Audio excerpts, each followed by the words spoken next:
Modern-day princess, the palace of glass and gold. In the heart of a bustling metropolis where towering skyscrapers kissed the clouds and neon lights painted the streets below, there stood a palace unlike any other. Its walls were made of shimmering glass, reflecting the world beyond its gates. Gold filigree traced its edges, catching the sunlight in delicate, swirling patterns. It was a relic of royalty wrapped in the trappings of the modern world, a place where tradition and progress danced in a careful waltz.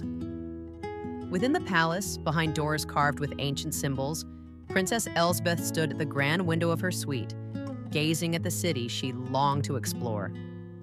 She wore an elegant silk robe, its embroidery depicting the crest of her family, a phoenix rising from flames, a symbol of renewal and resilience. The weight of her crown sat idly on her dresser, untouched, as she scrolled through her phone, her fingers hovering over messages from strangers who adored her, yet knew nothing of who she truly was. She sighed. The life of a modern princess was not all ball gowns and galas. It was meetings, appearances, and expectations as heavy as the jeweled tiaras she was meant to wear. A knock at the door pulled her from her thoughts. "Come in," she called. The door opened, revealing her closest confidant, Amara, her lady-in-waiting and childhood friend. Unlike Elsbeth, Amara had never known the life of luxury, but she carried herself with an ease that made her seem like she belonged in any world. Dressed in a tailored navy blazer and pencil skirt, she was the very picture of efficiency, but her warm smile reminded Seraphina that she was more than just an assistant. "Your parents are expecting you in the council chamber," Amara said. "It's another discussion on the royal initiative." Elsbeth groaned. "Another debate about the right way to lead the people? I already know how this will go. Father will argue for tradition. Mother will try to appease both sides, and the ministers will nod along like puppets." Amara chuckled. "And you will sit there, barely containing your frustration." Elsbeth smirked. "Exactly." But deep down, frustration was an understatement. She wanted to do more for the people outside the palace walls, the students struggling to afford education, the families living paycheck to paycheck in the shadows of grand towers. Yet, every time she suggested a new initiative, it was met with resistance. "A princess must inspire, not intervene," her father always said. Determined not to let the meeting drain her spirit, she straightened her shoulders. "Let's get this over with." And so, the modern-day princess prepared to face her greatest challenge yet, the weight of a legacy that did not yet belong to her. The council chamber was a stark contrast to the warmth of Elsbeth's suite. The room was vast, lined with tall windows that overlooked the city, its walls adorned with portraits of past rulers. At the center of the room, a long marble table gleamed under the chandelier's glow, where the king and queen sat alongside their advisors. King Jotham, a man of rigid principles and commanding presence, tapped his fingers against the table. Queen Vicky, more refined in her approach, studied her daughter with a knowing gaze as Elsbeth entered. "You're late," the king noted. Elsbeth took her seat. "Apologies, father." The discussion began just as she had predicted. The ministers droned on about policies, budgets, and the importance of maintaining the royal image. Elsbeth listened, her hands folded, waiting for her moment. When the topic shifted to youth initiatives, she leaned forward. "What if we modernized the royal initiative? Created technology-driven programs to help underprivileged students? There are entire districts where children don't have access to proper education." A murmur spread through the room. One minister shook his head. "Your Highness, such an approach is unprecedented. Our duty is to inspire, not interfere." Elsbeth's jaw tightened. "We should interfere. Isn't that the point of leadership, to make things better?" King Jotham's expression darkened. "A princess must understand her role. You are to represent stability, not disrupt it." The frustration boiled inside her. So I'm just a symbol? Nothing more. Queen Vicky sighed. Elsbeth, your ideas have merit, but change must come gradually. She clenched her fists. Gradually was another way of saying never. That night, as the city lights twinkled beyond her window, Elspeth made a decision. She wouldn't wait for change. She would seek it herself. Dressed in a hoodie and jeans, her tiara replaced by a simple cap, Elspeth slipped past the palace guards and into the city streets. The air smelled of rain and street food, a stark contrast to the perfumed halls of the palace. For the first time in her life, she was just another face in the crowd. She wandered through the market, mesmerized by the sounds of laughter and music. Vendors called out their wares, neon signs flickered, and street performers danced on the sidewalks. It was a world untouched by royal formality, and it thrilled her. Stopping at a small cafe, she ordered a coffee, only to realize she had no way to pay. Her royal credit chip was useless here. A voice behind her chuckled. Looks like you're in a bit of a bind.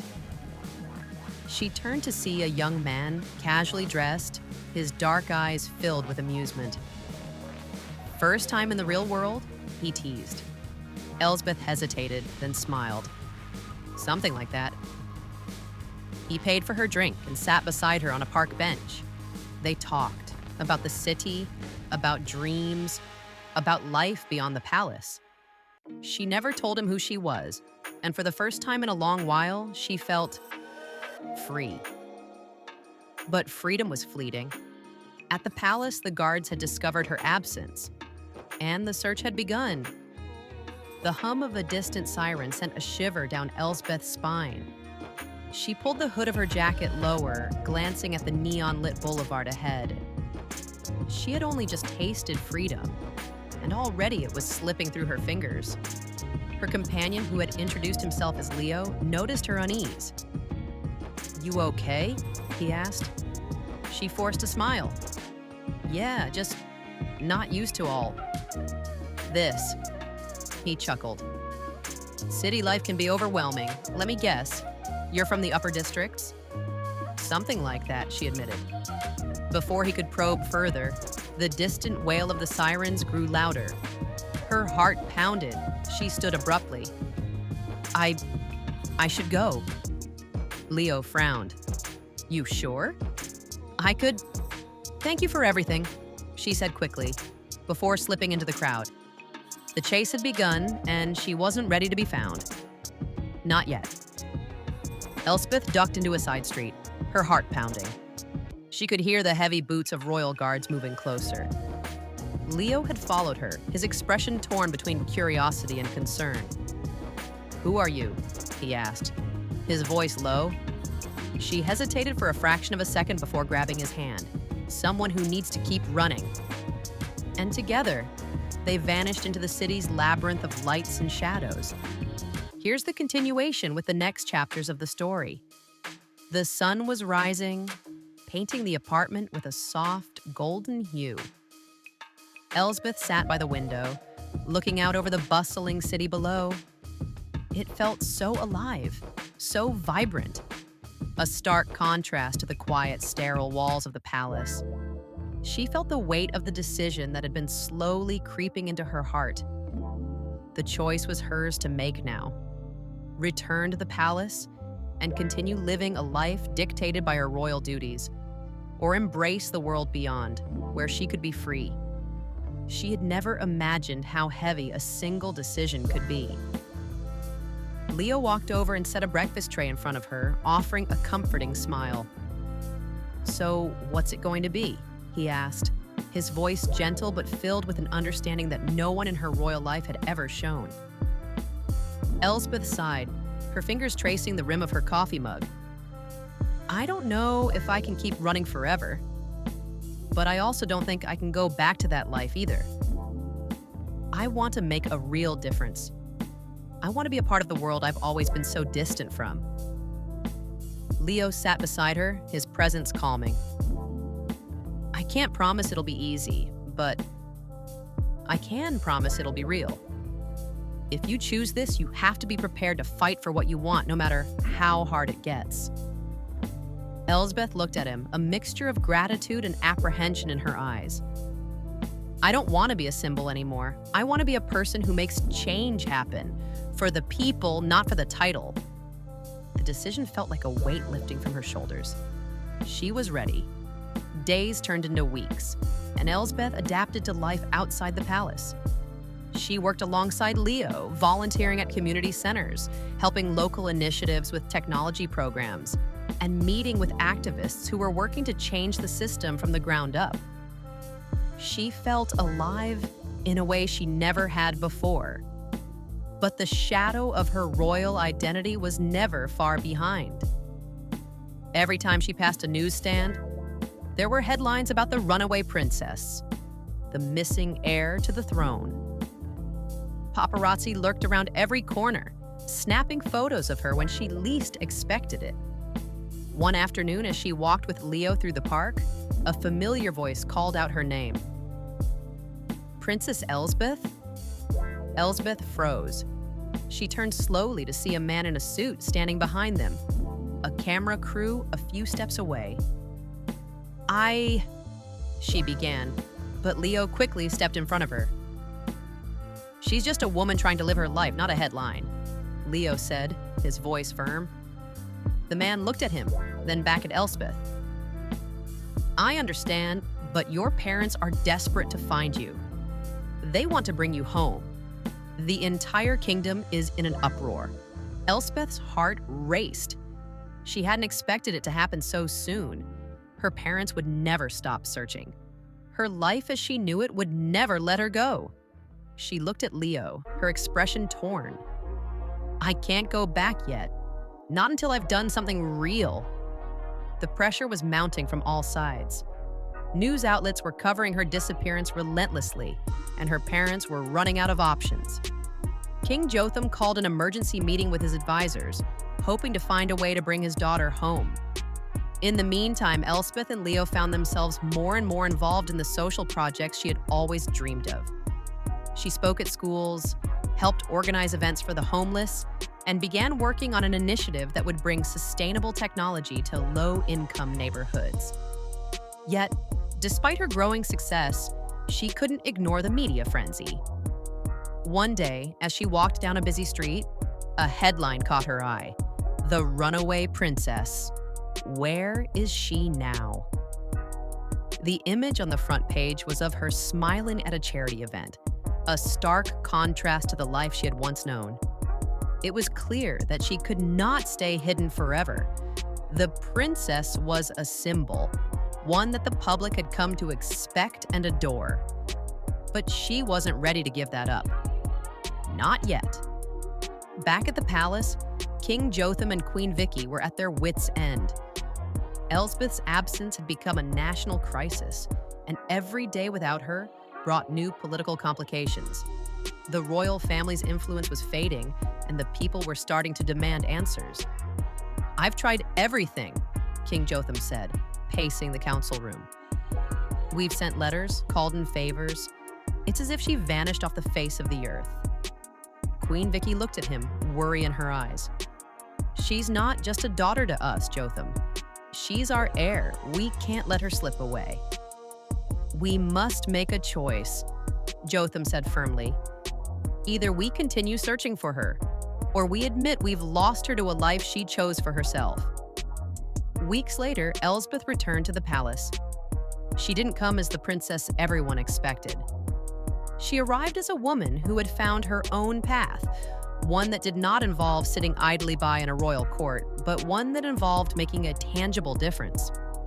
Her parents were waiting for her in the grand hall. King Jotham's stern expression softened when he saw her, but Queen Vicky's face showed signs of both relief and concern.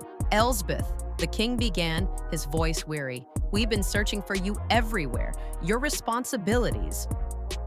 I know what my responsibilities are, Elsbeth interrupted, standing tall. But I refuse to sit by while there's real work to be done. You taught me to lead, Father, but I need to do it in a way that helps people. I can't keep being a symbol of something I don't believe in. Her words hung in the air, heavy and undeniable. There was a long pause before the king finally spoke again. "You've always had a mind of your own, Elspeth. Perhaps it's time we start thinking differently, too." The royal family, though initially reluctant, came to understand that the world had changed and so had their daughter. King Jotham, once a staunch defender of tradition, realized that Elspeth was the future of their kingdom. And if the monarchy was to survive, it needed to evolve with the times. Elspeth was granted the freedom to create the initiatives she had long dreamed of. She worked closely with Leo, who had become not just a confidant, but a partner in every sense of the word. Together, they led a series of groundbreaking programs that focused on education, sustainability, and empowering the youth. The people no longer saw her as a distant figurehead, but as a symbol of hope, a modern-day princess who had found her own path. And as for the love between Elspeth and Leo, it grew just as she had always hoped, blossoming from their shared vision for a better world. The sun set over the kingdom, its rays casting a golden light on the palace walls. From her balcony, Elspeth looked out over the city, a sense of peace settling over her heart. She had found her place in this ever-changing world. No longer bound by the weight of royal tradition, she had created a legacy of her own, one built on compassion, innovation, and the courage to step outside the palace walls. And though her journey was far from over, Elspeth knew this was just the beginning of a new era for the kingdom, one where the people truly came first.